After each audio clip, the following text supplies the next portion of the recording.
Hi ಸ್ನೇಹಿತರೆ, welcome to our channel. ಇವತ್ತಿನ ವಿಡಿಯೋದಲ್ಲಿ ವರಮಹಾಲಕ್ಷ್ಮಿ ದೇವಿಗೆ ಕಟ್ಟುವ ಮಾಂಗಲ್ಯವನ್ನು ಯಾವ ರೀತಿ ಮಾಡಬೇಕು, ಹಾಗೆ ಅದನ್ನು ಯಾವ ರೀತಿ ಪೂಜೆ ಮಾಡಬೇಕು ಅನ್ನೋ ವಿಡಿಯೋವನ್ನು ನಿಮ್ಮ ಜೊತೆ ಶೇರ್ ಮಾಡ್ತಾ ಇದ್ದೀನಿ.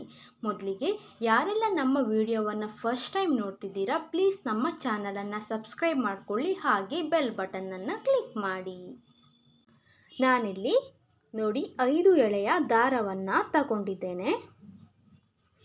ಇದನ್ನು ಇವಾಗ 3 ಎಳೆಯಾಗಿ ಮಾಡ್ಕೊಳ್ಬೇಕಾಗತ್ತೆ. ನಿಮಗೆ ಕಳಶಕ್ಕೆ ಕಟ್ಟಲಿಕ್ಕೆ ಎಷ್ಟು ಉದ್ದ ಬೇಕು ನೋಡಿ, ಅಷ್ಟು ಉದ್ದಕ್ಕೆ ಮಾಡ್ಕೊಳ್ಳಿ.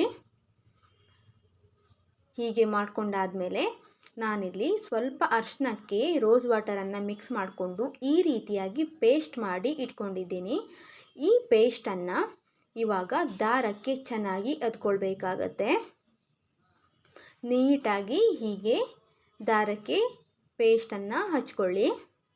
ನೋಡಿ, ಇವಾಗ ಇದು ರೆಡಿಯಾಗಿದೆ.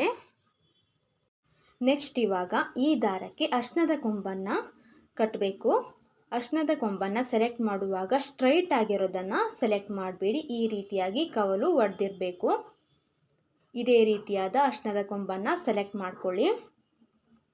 ಇವಾಗ ಅರಿಶಿಣದ ಕೊಂಬಿಗೆ ದಾರವನ್ನು ಕಟ್ಟಬೇಕು. ಇವಾಗ ಅರಿಶಿಣದ ಕೊಂಬಿಗೆ ದಾರದಿಂದ 3 ಗಂಟನ್ನು ಹಾಕ್ಕೊಳ್ಬೇಕಾಗತ್ತೆ. ನೀಟಾಗಿ 3 ಗಂಟನ್ನು ಹಾಕ್ಕೊಳ್ಳಿ. ಮಾಂಗಲ್ಯ ರೆಡಿಯಾಗಿದೆ ನೋಡಿ. ಇದನ್ನು ಯಾವ ರೀತಿಯಾಗಿ ಪೂಜೆ ಮಾಡೋದಂತ ತೋರಿಸ್ಕೊಡ್ತೀನಿ. ಮೊದಲಿಗೆ ಒಂದು ತಟ್ಟೆ ಮೇಲ್ಗಡೆ ವೀಳ್ಯದೆಲೆಯನ್ನು ಇಟ್ಕೊಳ್ಬೇಕು. ಅದರ ಮೇಲ್ಗಡೆ ಮಾಡಿರುವಂತಹ ಮಾಂಗಲ್ಯವನ್ನು ಇಟ್ಕೊಳ್ಬೇಕು. ಇವಾಗ ಇದಕ್ಕೆ ಅರಶಿನ ಮತ್ತು ಕುಂಕುಮವನ್ನು ಹಚ್ಚಬೇಕಾಗತ್ತೆ. ನಾವು 3 ಗಂಟನ್ನು ಹಾಕಿದ್ದೇವೆ ನೋಡಿ, ಅದರ ಮೇಲ್ಗಡೆನೆ ಅರಶಿನ ಮತ್ತು ಕುಂಕುಮವನ್ನು ಹಚ್ಕೊಳ್ಬೇಕು. ಇವಾಗ ಕೈಯಲ್ಲಿ ಸ್ವಲ್ಪ ಅಕ್ಷತೆ ಹಾಗೆ ಹೂವನ್ನು ಹಿಡ್ಕೊಂಡು ಸಂಕಲ್ಪ ಮಾಡಿಕೊಂಡು ಈ ಮಾಂಗಲ್ಯಕ್ಕೆ ಹಾಕಬೇಕಾಗತ್ತೆ. ಆಮೇಲೆ ಗಂಧದ ಕಡ್ಡಿಯಿಂದ ಪೂಜೆ ಮಾಡಬೇಕು.